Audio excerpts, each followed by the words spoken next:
In this lecture, I am going to introduce some techniques to break down a complex problem such as climate change in order to make it more tractable. And then we will do some analysis using these tools in order to try to frame the problem as a whole. At the end of that, to lead us into some of the issues of ethics and social justice that need to be considered in climate change. Earlier, when we were talking about the skill sets that are needed for problem solving, these 3 bullet points were introduced. The idea that you needed to do analysis to make a determination of the knowledge that is important to the problem you're trying to solve or to the application. The second is to distinguish between facts and inferences. And in doing that, I think it's important to identify what we know, what we think we know, and then what we want to have happened.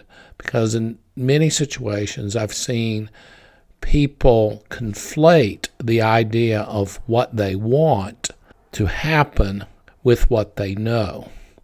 And I think it's very important to make that distinction because I think it's important to identify when you're being an advocate and how advocacy might be different from problem solving. Advocacy is perfectly fine. It's a good thing, and it is always a part of a complex problem because there are always people trying to advocate or to get some specific outcome or to advance some specific issue that they think is important. But in what I would call problem solving, the idea is how do you bring all of these pieces together and, when appropriate, to use evidence in order to help you make your decisions. And when it's not an evidence-based decision, but a value-based decision, that you understand that the value is something that you are bringing in that in some cases might even get more weight than what we might call evidence or scientific information. One of the things that I have discovered in virtually all the problems I've worked with is that the people who are sitting around the table have a desire for evaluation and a judgment of information. And this is frequently a very healthy perspective to have, to be skeptical of what other people are telling you, and hence you want to know what was the evaluation, what were the criteria, what is the quality of knowledge that they are bringing to the particular, say, deliberations that will be involved in the problem solving.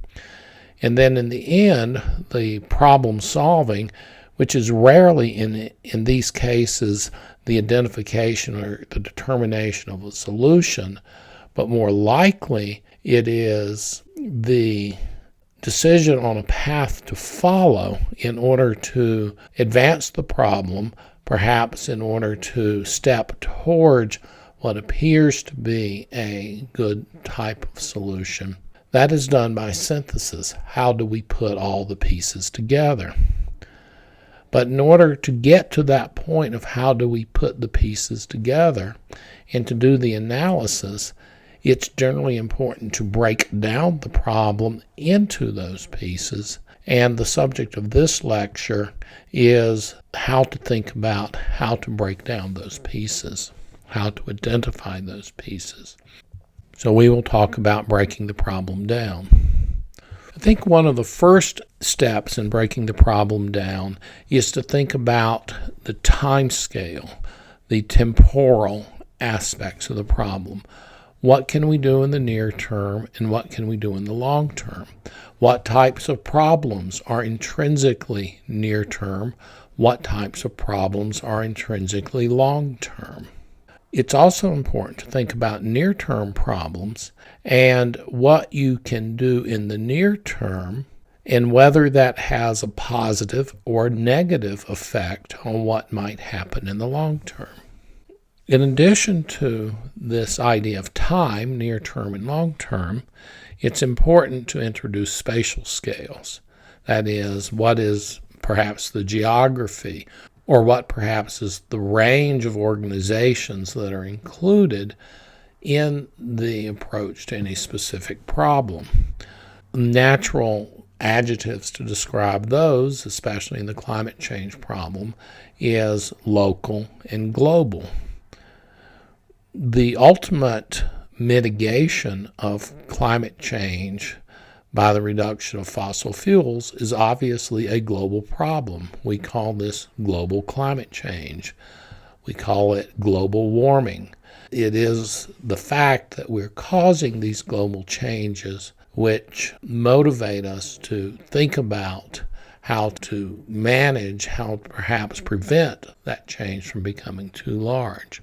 Almost any problem that we can think of, it's perhaps easier to address it on a local scale than it is on a global scale. This is not just because of the geography and perhaps the unique aspects of climate change in any one city, any one region, any one type of terrain, say at the edge of a desert or perhaps in a coastal environment. These types of geography would bring very different consequences and solutions to what needs to be done. But it's also very intrinsic to this local and global is that the larger scale that you have, the more governments, the more countries, the more non-governmental organizations, the more corporate interests, the more individual interests, the larger social justice issues, the more organizations that you include, the more difficult it will be to come to some sort of solution or solution path that you want to go on. In addition to these two, what I will call almost physical, in the sense that they are space and time, and you can imagine them having some distinct measurable attribute that describes them, I think it's important to add a third axis. And I've thought about this axis in many ways. I have decided that if we were going to limit this to just a three-dimensional problem, that this axis is well identified by wealth. And the reason I bring in wealth is because if we think about problems of ethics, then frequently in the discussion of the problems of ethics, we try to distill that into what is the cost of, say, a human life or human suffering in some ways or another. It is just a nature of our world at this point that cost, monetary valuation, becomes intrinsic to the discussions. Wealth can cover things like ethics, and the other thing it does is that wealth determines how you think about the problem and whether you can cope with the problem or whether you can address the problem. It brings in this idea of values. The paper that I reference here, Wealth and Climate Change by Sandvik, is a paper that's getting some age on it at this point, but it brings us to this conclusion that in many cases, if you're wealthy, you're not as worried about climate change because you think you have the resources to cope with the problem. On the other hand, that conclusion in this paper surprised me a little bit because my value system is one that if I have wealth and I can help solve this problem and I can help to prevent the impacts of climate change from those who are less wealthy, then there's a certain, say, ethical or moral obligation to do that. So the idea of wealth, bringing wealth into this discussion, is a way to bring in the complexities of human nature, the complexities of our economy, the complexities of how we do our transactional business in the world, and how we view the environment, and how we view the cost of the waste that comes from, say, our energy systems, and whether or not we consider that an important aspect that needs to be considered in the solution to climate change problems. The final point I would like to make in this figure is that small-scale things inform large scales, and large scales inform small scales. So there is not a distinct separation of items, of things that happen, say, here in the near term from the long term. There are near-term decisions that we can make that have long-term consequences. There are local decisions that we can make that might have global consequences.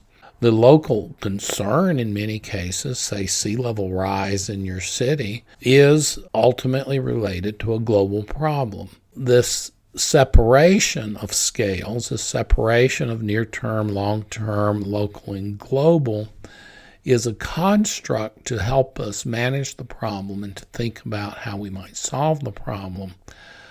However, it is not correct to think of them as being distinct and separate from each other. The question arises, what is short-term and what is long-term?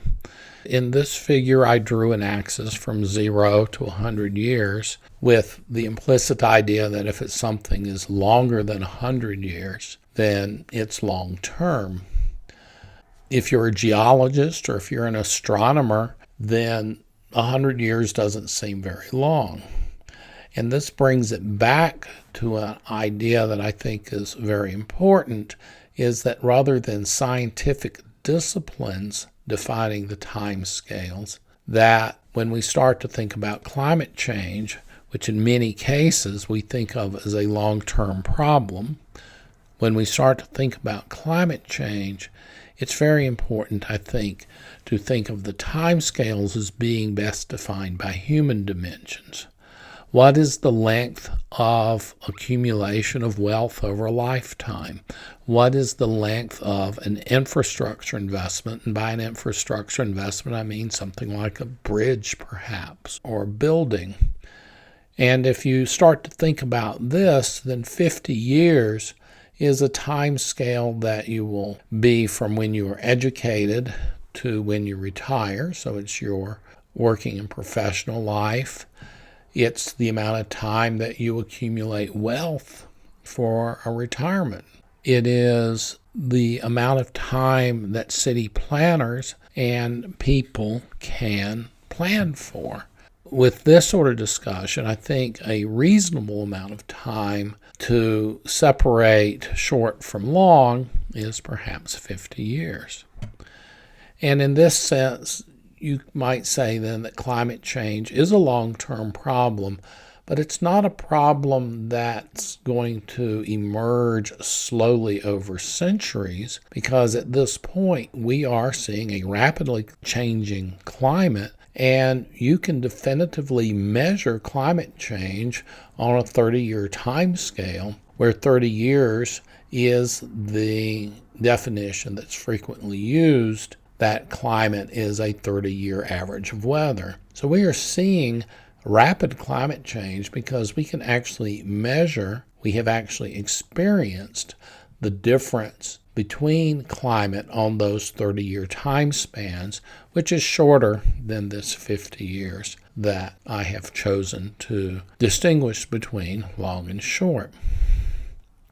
If we think about the problem of climate change in terms of societal success, the use of energy, and those other attributes that are forcing or causing the change in the climate, then one of the things that we have experienced over and over is that anytime there's economic instability, anytime there is energy insecurity, then we will really start to yank around society in order to address those issues of economic stability, in order to address those energy security issues. For example, if there have been threats to access to oil, then wars are fought over that. There are interventions in the economic system in order to counter recessions. As I'm recording this lecture, we are seeing large interventions into the economic system in order to deal with the corona or COVID-19 pandemic and the growing threat of that virus. So I think it is important that historically, one of the things that we have seen, that any time that there is a crisis of energy security, a crisis of economy, and often related to those would be a crisis of national security, that has traditionally trumped any efforts to address climate change. We decide that those issues must be urgently faced, and hence we just can't give climate change a priority. I think it's important in a country like the United States that election timescales, which occur on 2, 4, and 6-year patterns, have very important consequences to longer-term outcomes in things such as energy policy and such as climate policy. So that is an example where short-term issues are very important to climate change. That is the definition that I will provide for short-term and long-term. They are human scale, and that something like 50 years is a reasonable partitioning to think about short and long.